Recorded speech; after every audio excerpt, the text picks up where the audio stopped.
بسم اللہ الرحمن الرحیم۔ ایک چوہا کسان کے گھر میں بل بنا کر رہتا تھا۔ ایک دن چوہے نے دیکھا کہ کسان اور اس کی بیوی ایک تیلے سے کچھ نکال رہے ہیں۔ چوہے نے سوچا کہ شاید کچھ کھانے کا سامان ہے۔ خوب غور سے دیکھنے پر اس نے پایا کہ وہ ایک چوہے دانی تھی۔ خطرہ بانپنے پر اس نے گھر کے پچھواڑے میں جا کر کبوتر کو یہ بات بتائی کہ گھر میں چوہے دانی آ گئی ہے۔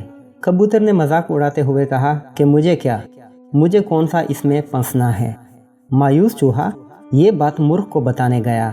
مرغ نے مذاق اڑاتے ہوئے کہا کہ جا بھیا، میرا مسئلہ نہیں ہے۔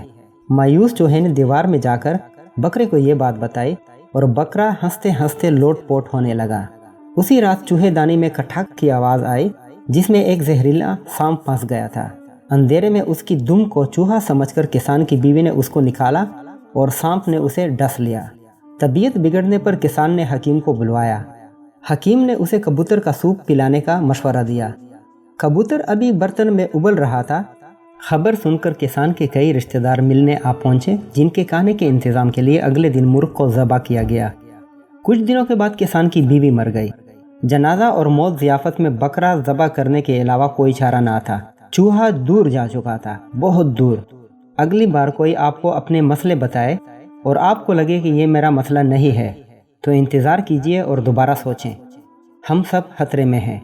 سماج کا ایک عضو، ایک طبقہ، ایک شہری خطرے میں ہے تو پورا ملک خطرے میں ہے۔ ذات، مذہب اور طبقے کے دائرے سے باہر نکلیے۔ خود تک محدود مت رہیے، دوسروں کا احساس کیجیے۔ پڑوس میں لگی آگ آپ کے گھر تک بھی پہنچ سکتی ہے۔ دوستو، اس طرح کی مزید اچھی ویڈیوز دیکھنے کے لیے ہمارے چینل کو سبسکرائب کریں اور ساتھ ہی موجود گھنٹی کے نشان کو بھی دبا دیں۔ ملتے ہیں اگلی ویڈیو میں۔ اللہ حافظ۔